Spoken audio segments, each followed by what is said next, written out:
Here's a question that someone posted. It says, solve for x using the substitution method for the following complex equations.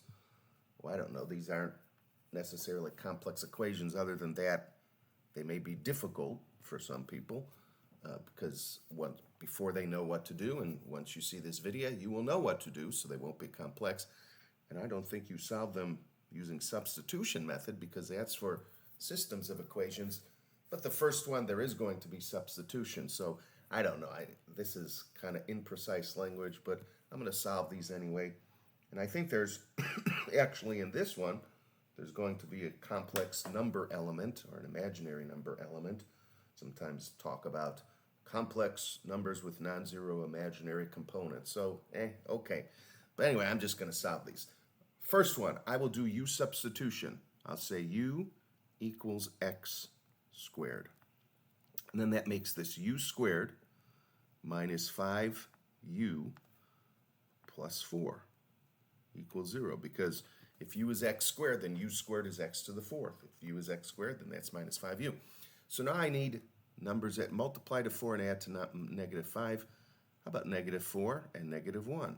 So I get u minus 4. Now I'm just solving this like any other kind of quadratic. U minus 1 equals 0. I set each one equal to 0. U equals 4. U equals 1. And I will substitute x squared back in for u. U is x squared. This is x squared equals 4. X squared equals 1. I square root both sides, and I'm going to need the plus or minus square root because if something is x squared equals, then the positive square root times itself equals x, and the negative square root times itself equals x. Same thing here. Take the square root of both sides, but I need plus or minus on that side. So x equals plus or minus 2. X equals plus or minus 1. All right, so there's that equation. Now let me do the second one. Absolute value of x, I'm just going to copy and paste it instead of rewriting it. I don't want to have to write too much. So I'll just bring this guy over here. And let me scroll over. I have such a hard time maneuvering in this program. Well, I'm going to do it like this, I guess. How do I... I am trying to figure out... There we go. I think I'm okay now. All right, so x absolute value, x squared minus 4 is less than 5. I'll set up two equations here. X, the thing itself. When I have absolute value, it's the thing itself. And then negative whatever's in the absolute value. So the negative, the thing, x squared minus 4 is less than 5. Almost sounds like, what is it? The fabulous 4, fantastic 4. They've got the thing. Well, that's the thing. The thing itself less than 5, negative the thing less than 5. I guess the negative thing in Fantastic Four would be a criminal, a bad guy. Probably they've done that in the comic. So I'll do this one first. I'm going to add 4 to both sides. X squared is less than 9. Now I'm going to do it like an equality. X squared equal 9, and I will solve it by taking the square root of both sides. And remember, it's plus or minus the square root there. This is x equals plus minus 3. So now I'll set up intervals. Negative infinity that include those solutions. Negative 3, and then 3 to infinity. And I will check them in this equation. So let me, between negative infinity and negative 3, I'll try 0. 0 squared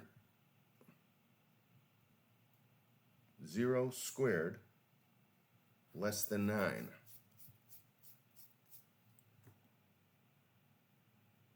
Oh, 0 isn't in that. I'm using the, that's in this interval, negative 3 to 3.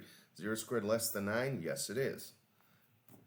Negative infinity and negative 3, I'll try negative 10. Man, I was in the wrong interval. Negative 10 squared is 100. Is 100 less than 9? No.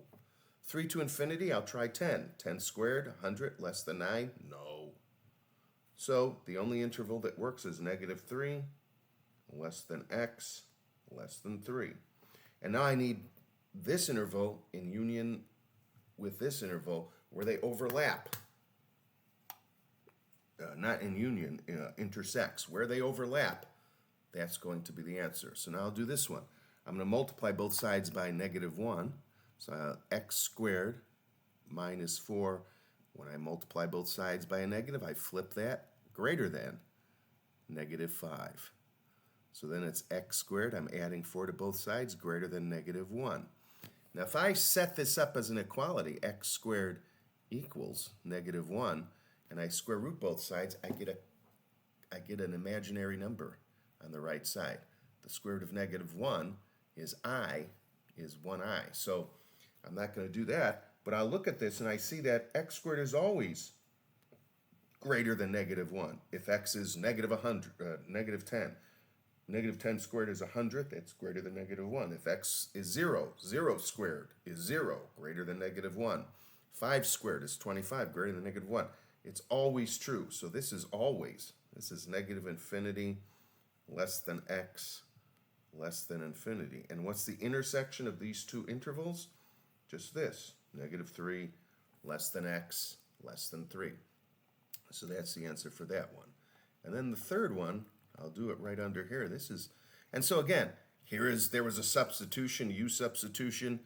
Here, if I took the square root of -1, there was imaginary numbers, complex numbers there, but I don't know, that still doesn't make these complex equations. And now I'll do the last one. F of x is 2x plus 1. If f of x is 25, equal 25, what is x? Well, f of x means plug in f of x everywhere I see x.